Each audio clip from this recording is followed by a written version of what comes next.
हरे जंगल में एक जर्जर पेड़ के नीचे रहती थी रानो चिड़िया। उसके पास कोई नहीं था सिवाय एक पुराने आम के पेड़ के, जो हर साल उसे एक खास आम देता था, एक जादुई आम। उस आम से निकलने वाला रस बहुत मीठा और सेहतमंद होता। तेरे आम का रस ही मेरी बच्चों की जिंदगी है, तेरा हर फल मेरे लिए वरदान है। रानो, जब तक मैं हूँ तुझे भूखा नहीं रहने दूंगा, लेकिन एक खतरा मंडरा रहा है। एक दिन जंगल का सबसे चालाक और लालची कौवा कालू अपनी पत्नी गौरी के साथ रानो को रस पीते देखता है। हाय राम, देखो देखो वो गरीब रानो को रोज सुबह उठते ही मीठा आम का रस पीती है। उसके बच्चे भी खाते पीते मोटे हो रहे हैं और हम तो सूखे हुए बेर चबाते हैं। कुछ तो झोल है। आम तो हर किसी के पेड़ पर लगते हैं, लेकिन ऐसा चमकता हुआ सोने जैसा आम, और फिर वो रस। पूरे जंगल में वैसी खुशबू कहीं नहीं आती जैसी उसके रस से आती है। क्या पता कोई जादू हो उस पेड़ में। वो रानो जैसी चिड़िया कहाँ से इतना खास आम लाएगी? ये कोई मामूली आम नहीं लगता। मुझे भी कुछ अजीब लगा था। मैंने देखा है हर बार रानो आम तोड़ने से पहले पेड़ से कुछ कहती है, फिर पेड़ खुद आम गिराता है।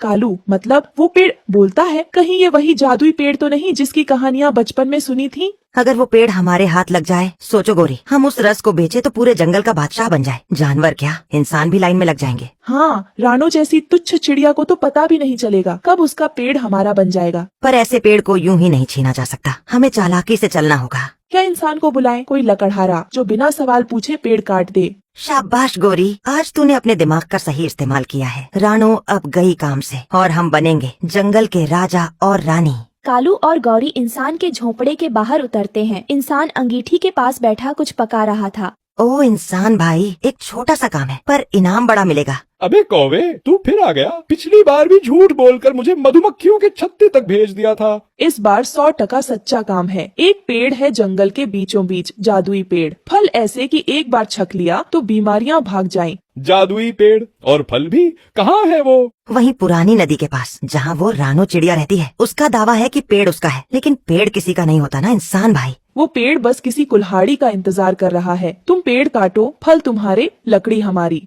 तो मतलब आधी लकड़ी तुम्हारी, आम मेरे, और ना कोई जंगल का कानून, ना कोई रोकने वाला। रानो जैसी चिड़िया क्या करेगी? रोएगी। हम पेड़ के मालिक बन जाएंगे और तुम बन जाओगे जंगल का सबसे बड़ा आम वाला आदमी। तय समझो, रात को ही चलेंगे। नींद में होगा पेड़ और उसकी रक्षक रानो। रात को हवा में अजीब बेचैनी थी। रानो परेशान थी। न जाने क्यों आज दिल बहुत घबरा रहा है, जैसे कोई बुरा सपना आने वाला हो। पेड़ की एक शाखा हिलती है और नीचे एक आम गिरता है बिना वजह। रानो चौंक कर नीचे झांकती है। अरे, ये आम तो कल ही गिरा था, फिर आज क्यों गिरा? पेड़ भाई, क्या बात है? रानो मेरी प्यारी बच्ची, अब वक्त आ गया है कि तू सच्चाई जाने। कैसी सच्चाई? तुम इतने उदास क्यों लग रहे हो? कल रात कुछ बुरा घटने वाला है। मैं देख रहा हूँ कालू कौवा और गौरी, उन्होंने इंसान को बुलाया है मुझे काटने के लिए।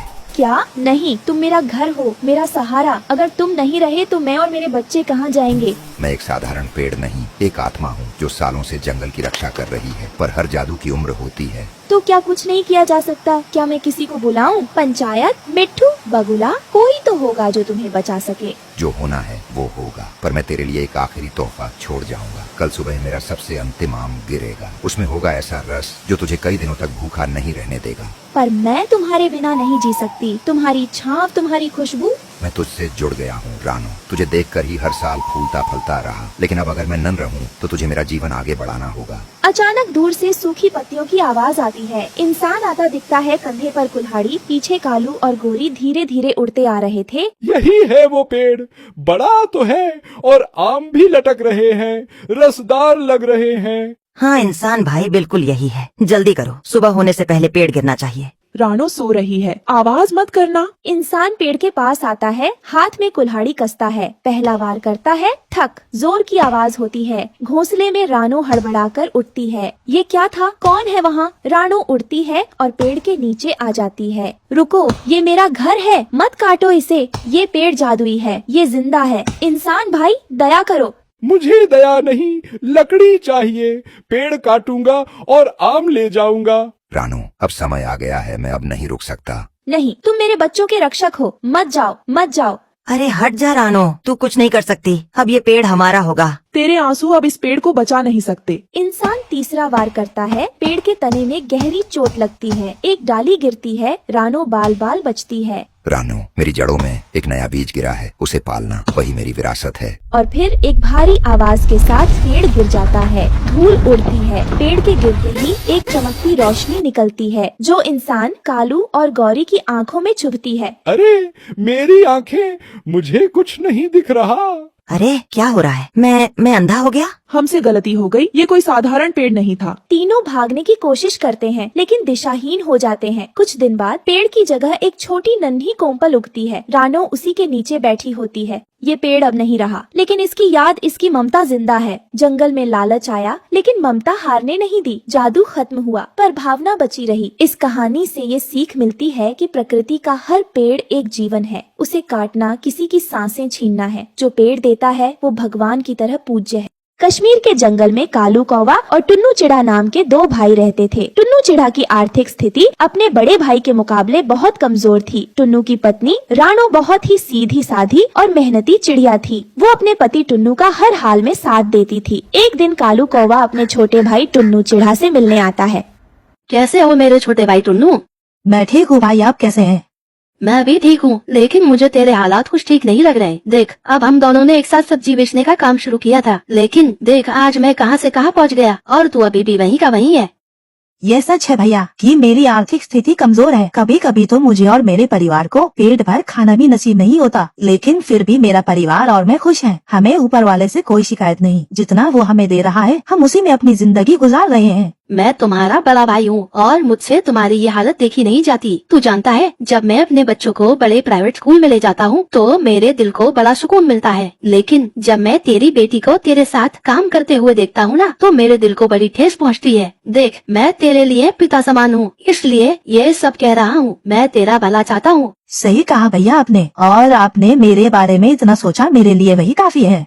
देख टुन्नू, मैं तुझे कितनी बार कह चुका हूँ, तुम अपने उस टूटे फूटे घर को छोड़कर मेरे घर पर क्यों नहीं आ जाते। ना तो उस घर में पंखा है और ना ही कोई सुख सुविधा, यहाँ तक कि बरसात में सिर छुपाने के लिए ठीक सी छत भी नहीं है।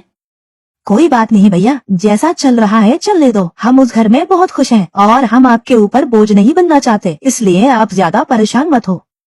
देख टुन्नू, तू समझ नहीं पा रहा है मैं क्या कहना चाहता हूँ। तेरा टूटा फूटा घर, खेत जिस जमीन पर है वो तो बिल्कुल बेकार बंजर जमीन है और आजकल उसके अच्छे खासे दाम मिल रहे हैं। तुम चाहो तो उस जमीन को बेचकर एक नया बड़ा घर ले सकते हो, अपना कोई बड़ा काम भी शुरू कर सकते हो और अपनी बच्ची को अच्छे स्कूल में भी पढ़ने के लिए डाल सकते हो। मेरी जान पहचान का एक सेठ चील है, तुम कहो तो मैं बात करूँ उससे।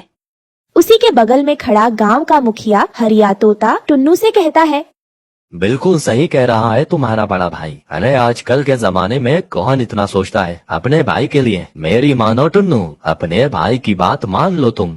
यह कहकर कालू कौवा और मुखिया हरिया तोता वहाँ से चले गए। टुन्नू सोच में डूब गया। दरअसल कालू कौवा एक बड़ा ही लालची किस्म का पक्षी था। टुन्नू की जमीन पर उसकी काफी समय से नजर थी, क्योंकि टुन्नू की जमीन उपजाऊ थी और उसके दाम बहुत अच्छे मिल रहे थे। टुन्नू सारा दिन बैठकर यही सोचता रहा। फिर शाम को जब घर लौटा तो उसने अपनी पत्नी रानो को सारी बात बताई।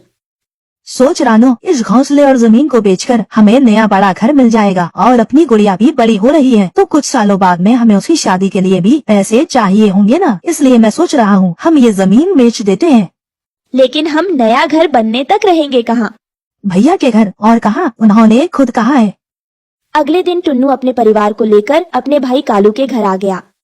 भैया, मैं अपना घर बेचने के लिए तैयार हूँ। तभी कालू की पत्नी गोरी कौवी टुन्नू के परिवार को वहाँ देखकर गुस्से में अपने पति से बोली, आप भी ना किन भिखारियों को उठाकर ले आए हो घर पर। अरे धीरे बोलो मेरी माँ, अगर टुन्नू ने सुन लिया ना तो मेरे सारे किए कराए पर पानी फिर जाएगा। सुनो कालू, लेकिन मैं इन्हें ज्यादा दिन यहाँ नहीं रखूंगी। अरे धीरज रखो, मेरा काम होते ही मैं 3-4 दिन में ही इन्हें धक्के मारकर इन्हें अपने घर से बाहर निकाल दूंगा। तुम